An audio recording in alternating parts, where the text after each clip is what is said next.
Hi everyone, we've missed bringing you new episodes of The Wild, but that's about to change. We're kicking off our third season on April 6th. We've got lots of exciting wildlife adventures to share, including a trip to Central America and the country of Belize. The jungles are teeming with wildlife there. It's one of the most biodiverse places on the planet. And I don't want to give too much away about the trip just yet, but I'll give you a hint. Jaguars. Thanks to all of our listeners who've written to us asking to hear more episodes. We thought this would be a good time to replay one of our most loved shows. It's about the mighty beaver. Spring is only a few weeks away, and the beavers are getting busy with it for a summer ahead. I hope you're starting to feel it too. So sit back and escape into nature with me as we step into the world of the beaver. It's so beautiful. It's like a mini white Lincoln log, or a large Lincoln log, I guess, just floating in the middle of the pond. Completely stripped of bark, so it looks white. And then these fresh chew marks. That looks pretty fresh, doesn't it, Ben? Yeah, it looks really fresh. I'm standing in a pond in Magnuson Park in Seattle, holding a small log. The leftovers from somebody's lunch. That somebody is a creature that's almost comically cute. When I asked my friends what comes to mind when they think of a beaver, they all smiled. Buck-toothed mascots, Bucky the Beaver, Leave It to Beaver, Justin Beaver, whatever that means. I love the Far Side cartoon of a beaver. He's standing in front of his fridge with his hands on his hips, and the only thing in the fridge is wood and twigs. But there is far more to this little creature than just a pop culture caricature. The mighty beaver has altered landscapes, affected economies, and even changed the history of the world. And this is their story. From KUOW in Seattle, I'm Chris Morgan. Welcome to The Wild.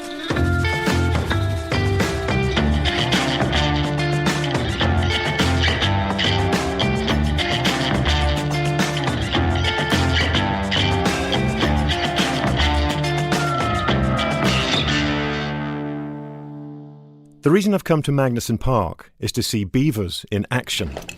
I meet up with Ben Dittbrenner. Ben? Chris. Hey, Chris. Nice to meet you. Good to meet you, too. Yeah. Caught me getting tied up in knots with my waders here. Beavers have come back to this city park over the last few years.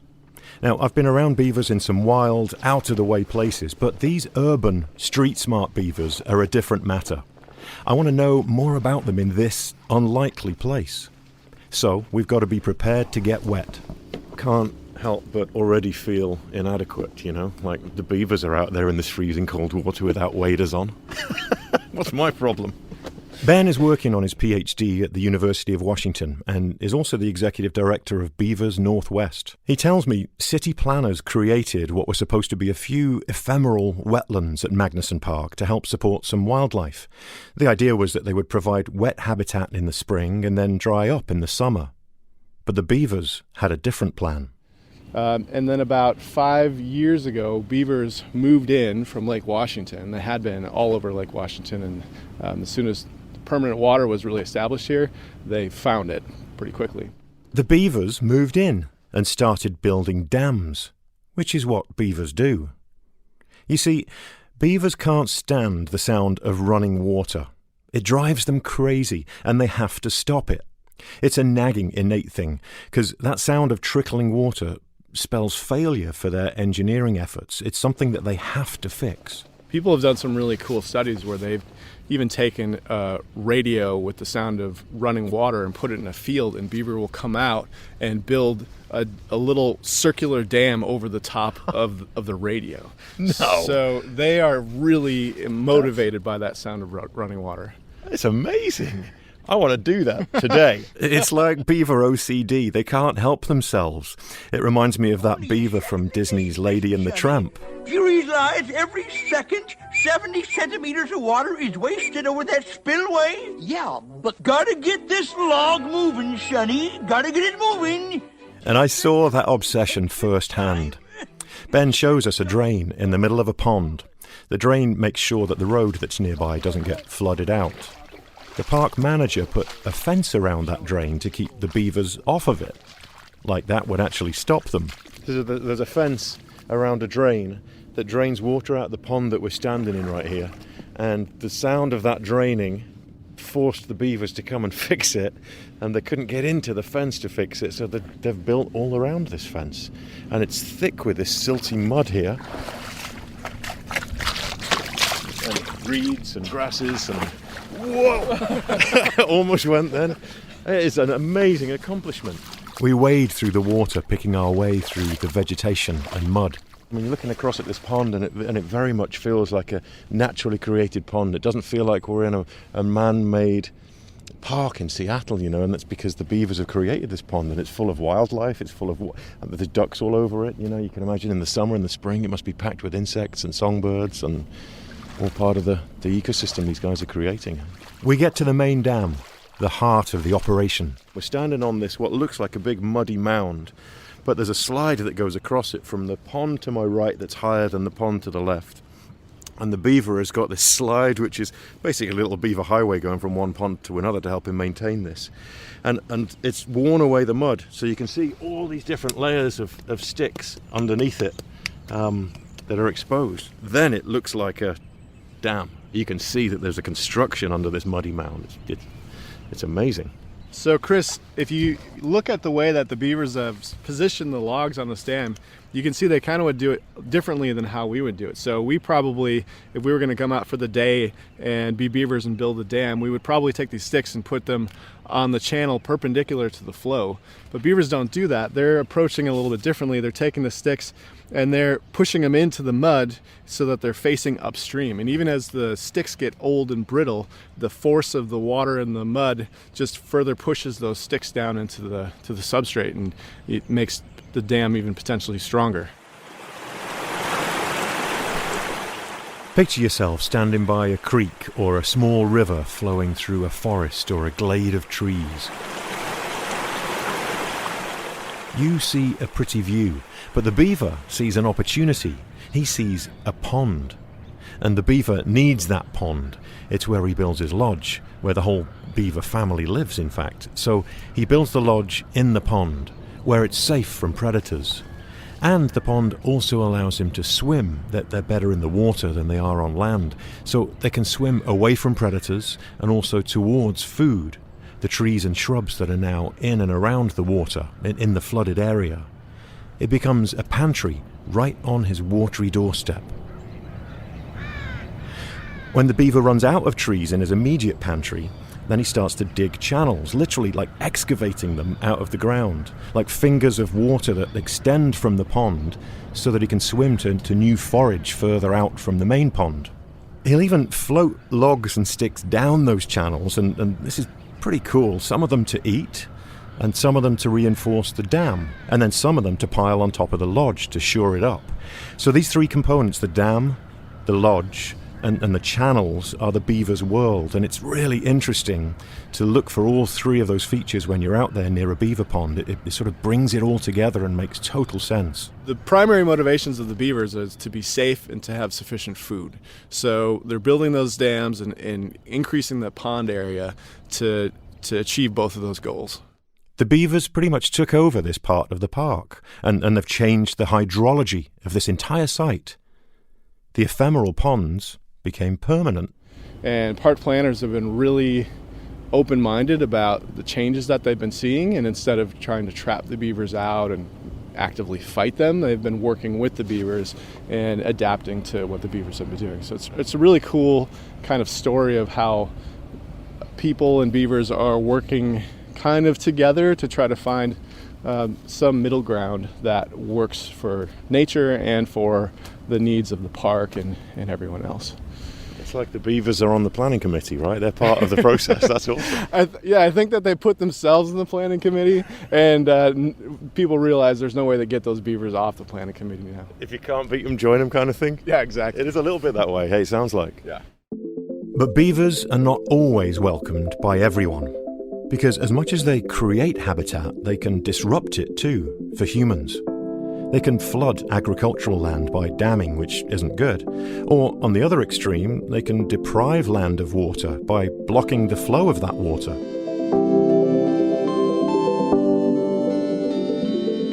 It's complicated, but there are still a lot of people who are pretty passionate about beavers.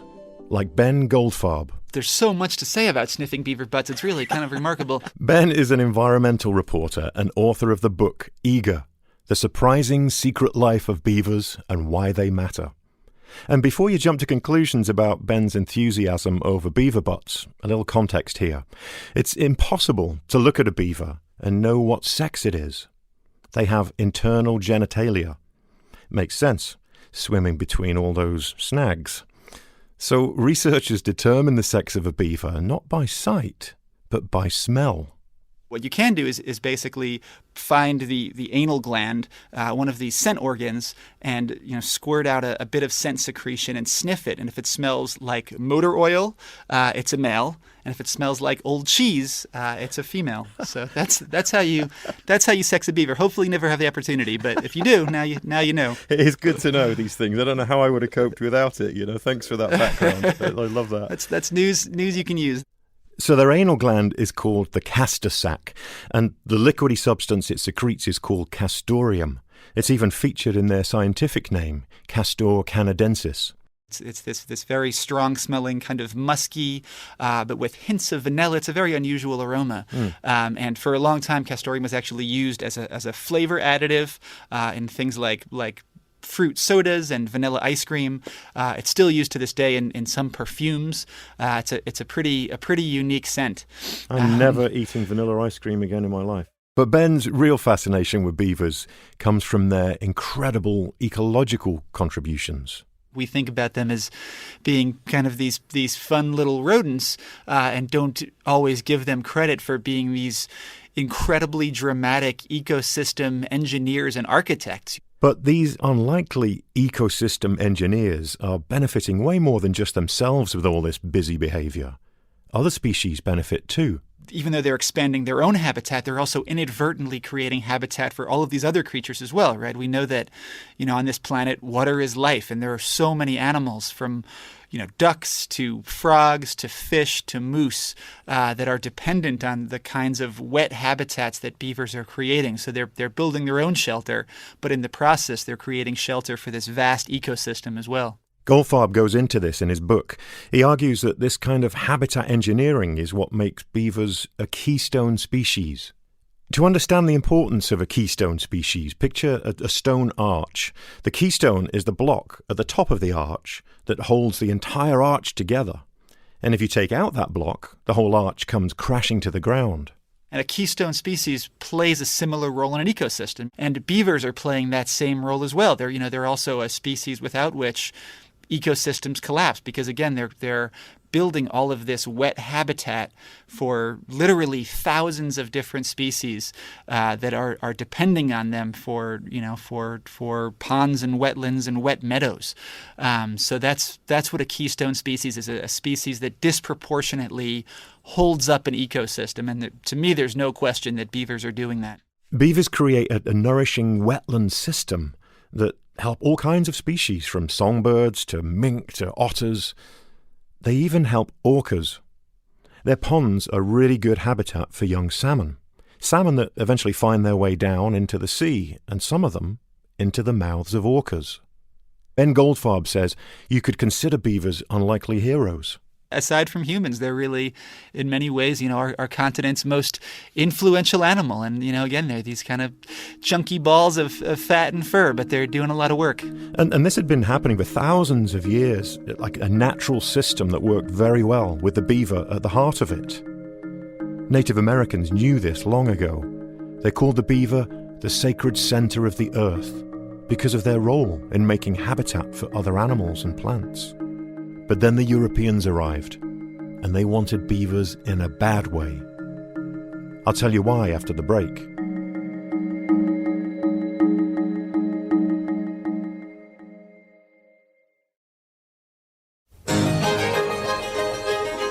Hats.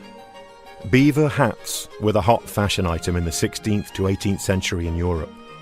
High society, monocles, a kind of a status symbol. Kind of take the under fur of the beaver and felt it up, and it turns into this really durable, pliable, waterproof material that was sort of the finest hat-making stuff. Beavers had almost been hunted to extinction in Europe to feed the hat trade. and America had no shortage of them.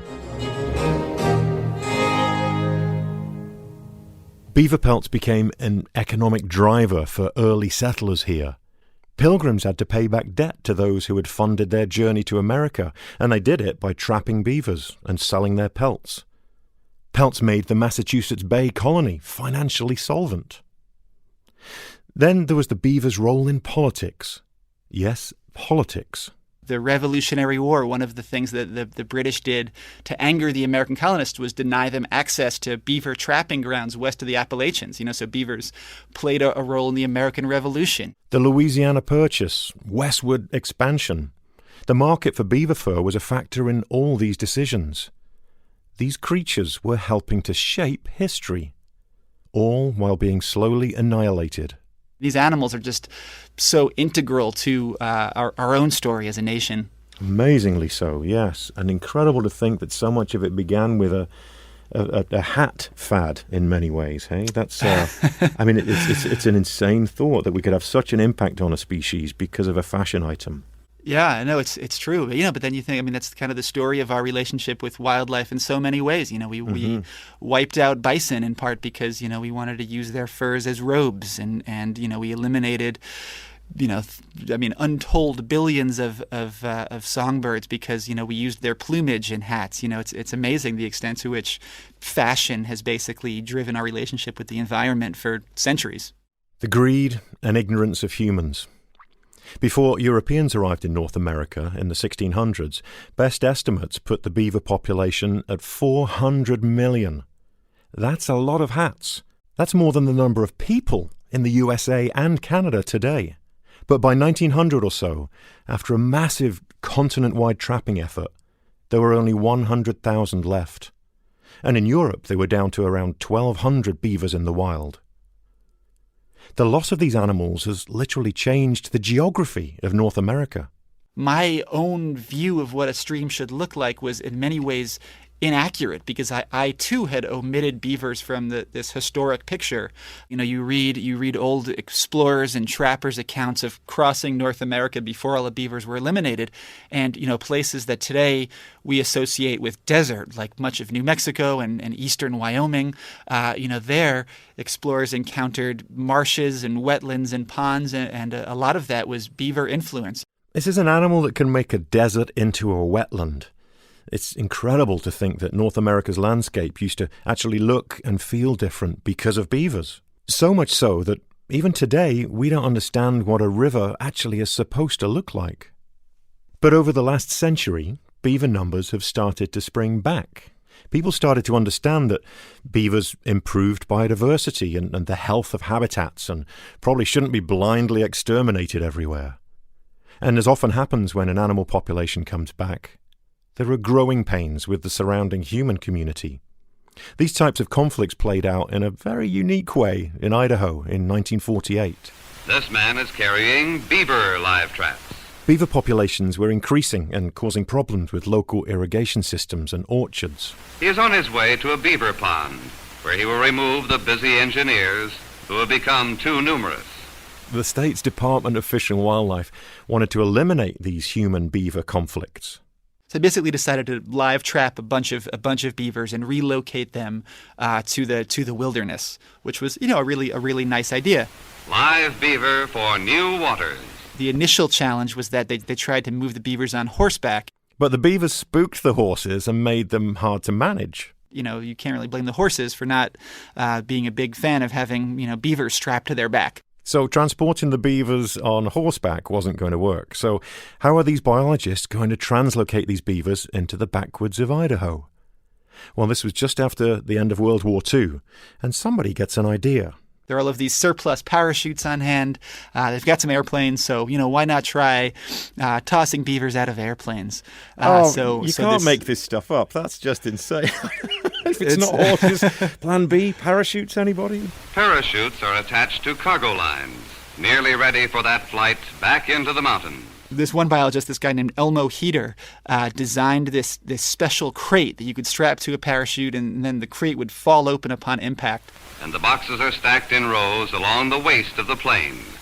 10 boxes to a load, 20 beaver ready for the flight to mountain meadows. So that year, in 1948, they dropped 76 beavers out of airplanes in these specially designed crates attached to parachutes. The plane makes a careful approach, ready for the drop. Now into the air and down they swing, down to the ground near a stream or a lake. Unfortunately, one little beaver somehow got out of the crate mid-air and fell to his death. But 75 of the 76 beavers survived to go on to start a family in the wilds of Idaho, away from any conflict with humans. The box opens, and a most unusual and novel trip ends for Mr. Beaver. The really remarkable thing was that when they flew over those same areas the next year, they found that beavers had actually built dams and lodges in all of the places they'd been dropped off. So the beavers not only survived the initial landing, they actually built dams and flourished. Today, there are about 15 million beavers in North America. So from that perspective, it's certainly a wonderful story of recovery and conservation. Mm-hmm. But then you consider the fact that historically there were likely several hundred million, and you realize that we still have an awfully long way to go when it comes to returning this species to many of the places that it was eliminated from. But it is an amazing start. And even in Europe, where the whole problem began, with their hat fetish, well, even there are now 500,000 beavers, thanks to some really effective conservation efforts. Today, beavers are being looked at as a way to help us deal with one of the greatest challenges we face on the planet: climate change. That's because it's all about water. As we lose that snowpack, as precipitation falls as rain rather than snow, it becomes really important that we figure out new strategies to capture some of that water, to hold water up in the mountains, up in the high country. And hey, here's this nifty little rodent capable of creating thousands and thousands of reservoirs up in the mountains to keep that water on the landscape and keep our streams and rivers hydrated into the summer and fall as it gets hot. So I think that idea that beavers could be a water storage solution and help us adapt to climate change is a really big reason why there's so much interest in these animals right now. Ben Goldfarb says that these reservoirs also create fire breaks on the landscape that help slow wildfires. And we know how bad those have been in recent years. You can actually, in many cases, achieve a lot more, and certainly do it much more cost-effectively by letting the rodent do the work, as many beaver scientists say. Basically getting out of the way, relocating or restoring these animals somehow, and essentially letting them build their dams, create ponds and wetlands, store water, make amazing wildlife habitat, improve water quality. They do all of these wonderful things if we basically stay out of their way, don't kill them, and and take steps to help them recover. So to me, that's the lesson. Is more than anything else, we humans are so infatuated with our own godlike powers, but here's a case where we can actually make more progress by turning restoration over to another species. Back at Magnuson Park, standing knee-deep in the pond with the other Ben Dittbrenner, I have a new respect for the beaver. The landscape of this urban park that they have helped build is teeming with wildlife. In these wetland systems, we see herons and we see all types of shorebirds, and then in the surrounding areas we see a huge diversity of songbirds. And when we look at wildlife cameras footage at night, we see that the area is teeming with mammals like mink and otter and all types of just a huge diversity of mammals. Ben Dittbrenner says beavers are a great investment for the future, are allies in so many ways. And they're free. If we had to come in here and try to replicate what beavers were doing, it would be $100,000 easily. Well, beavers come into the system and they do this for free. And when we have big storm events and the dams blow out, if we were in charge, probably would never get around to fixing those dams. But the beavers come back out the next day and start rebuilding. They start rebuilding nature, putting back the pieces. It's an amazing thought. We may never have 400 million beavers back in North America, and frankly, there isn't room for that many of them these days. But I do like the idea of just getting out of their way and having some parts of the old place just the way they are supposed to be. Beavers on the planning committee of planet Earth. Just hold the vanilla ice cream, please.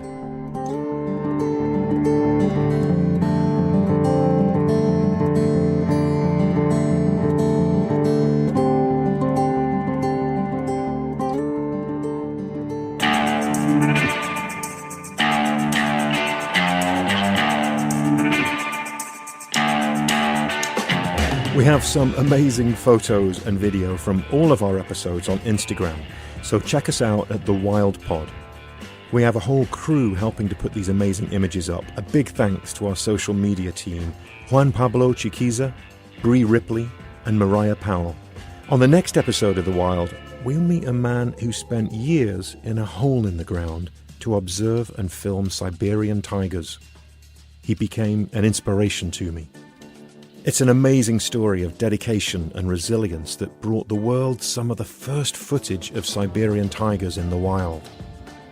The wild is inspired not just by nature, but by people who work in it, love it, protect it.